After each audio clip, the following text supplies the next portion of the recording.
Alright people, I'm not gonna sugarcoat it for you guys. I'm gonna get straight to the point. The fat acceptance movement is dying. And not only just in popularity, but in real life too. You heard me right, there's more people dying than ever from obesity. Actually, I don't know if y'all know this, but I didn't. Obesity now kills more people worldwide than car crashes, terror attacks, and Alzheimer's combined. So if you're pushing 290, 300, 310, might be time to end the bulk and start the cut. That means get on the treadmill. Lock in, bro. Nah, listen, I'm just somebody who wants to stay healthy. People can choose to make whatever choices they want to make in life. They don't got to listen to anybody but themselves. But for the people who are pushing 350, 400 pounds, I got a question for y'all. Y'all don't find it like crazy stressful whenever you're walking up a flight of stairs or down a flight of stairs, whatever, and you're out of breath? You don't find that like a little stressing? You might want to fix it? No? I don't get it. I don't know, bro. I don't ever want to get to the point where I take off my clothes, I look down and I can't even see my willy, if you know what I'm saying. That would just be overboard. That'd be illegal. To be honest, I don't know how people get to that point. You can say like, oh, it's genetics, it's genetics.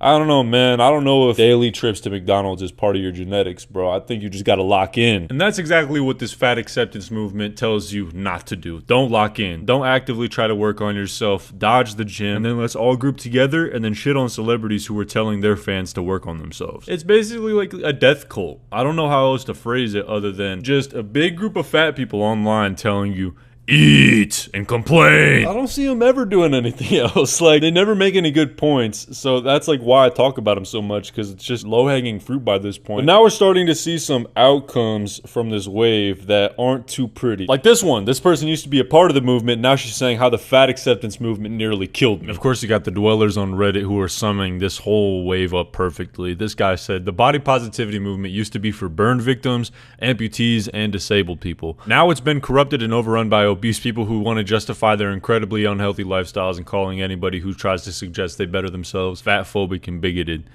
Yeah. And another thing I want to talk about real quick, I've been called a fat phobe so many times on the channel just because I like talking about this topic, and I have a story attached to it with my life. I used to be pretty chubby myself, so I think it's okay to be a little fat phobic, because a phobia is a fear. Hating on somebody for being fat is different. That's just being hateful. But if you're like scared of fat, that seems pretty healthy, no? I'm not saying like be afraid, like, ah, fat person. I'm not saying that. But isn't there such thing as a healthy fear? Like, I don't want to be 400 pounds later on in my life, so that fear keeps me from getting to the 400-pound mark. Listen, don't cancel me, but I'm gonna just say it. I'm fat phobic, but I could see a fat person in Walmart right now and not give a shit. They could be 700 pounds. Like, big motherfucker, right? But it's like, whatever. I don't care if he's fat. It's his decision if he wants to get up to the 700-pound mark. His life, not mine. But when it comes to the people who are like fat activists online, spreading lie after lie about anything related to fat and how fat works in the body,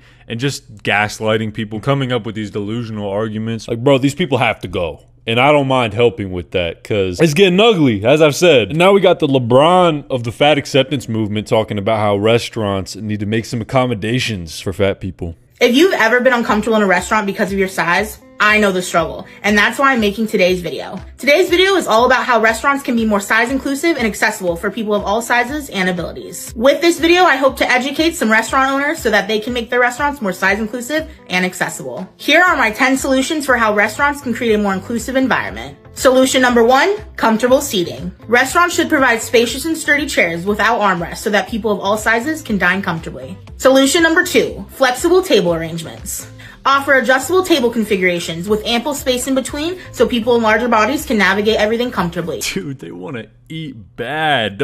Doesn't this video just come off as like, why are the tables so small? Make them bigger so I can eat more. Not fitting in a dinner table is crazy. If you're to the point where you can't fit in those in like a booth or something, hit the treadmill. If you got anybody around you that loves you, they'd tell you to hit a treadmill. Solution number 3, accessible restrooms. Ensure restrooms are spacious and can comfortably accommodate plus-size individuals and those with disabilities. Dog, I ain't ever been in a stall that had like no space. Every time I walk in one, I feel like I just got me a room. What are you talking about? You can't fit in a stall? Y'all see the problem with this? This person's just yapping about how they should make the stalls bigger instead of saying, hey, go to the gym. That's what she should be saying, right? But instead she's saying, make the stalls bigger, get rid of the armrests. And you got millions of people who like this.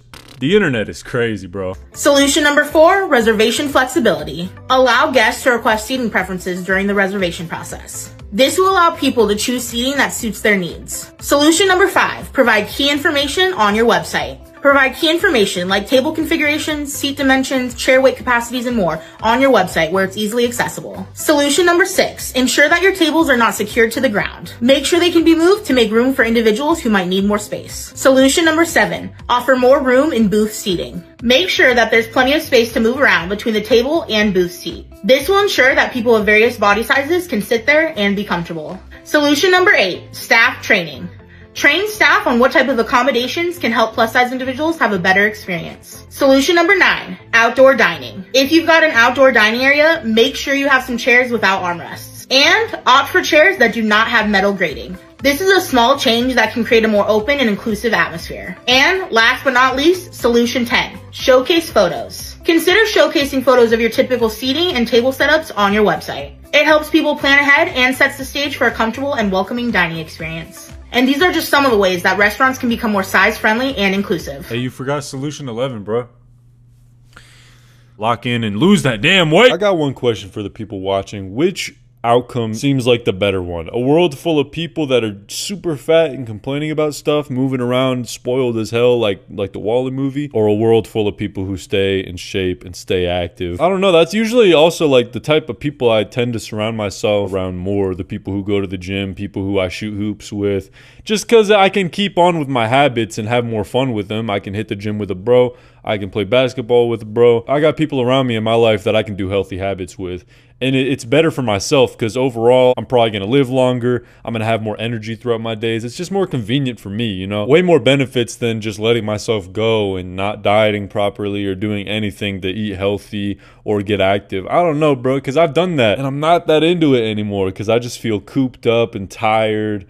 And I don't like have much drive to do anything, and there's not enough resolve in my life. I'm almost like borderline depressed when I'm not at least relatively active or semi-active. Not even really depressed, just tired all the time. Like when I'm not moving, if you're going days on days without getting some exercise, like there's got to be something biologically or something with anatomy that says that you're going to be lower energy. And that feeling sucks because I want to get the most I can out of life, try new things out, have fun experiences, and that I get more of those whenever I'm in a high energy mode. So I'm gonna stick there. But when it comes to the people who are glorifying obesity, the end of the road for them is just death. Like, it's just sad. And don't get it twisted, the end of the road for all of us is death. We're all dying, but it's just a little quicker for them because they'll die from, you know, things they could have prevented. And I don't know, bro. I just don't like seeing this stuff. It kind of pisses me off, too, because they're getting away with it so hard. I'll even see people in my city who are local to me, and I'll see them post on their stories and stuff like that, kind of buying into this movement. I'm like, damn, bro, they're getting everybody. Like, they're brainwashing so many people. But yeah, I just had to say my 2 cents about it, as I always do. And yeah, let me know what your guys' thoughts are in the comments. I'll read a few. And yeah, hope you guys have a great rest of your day. See ya.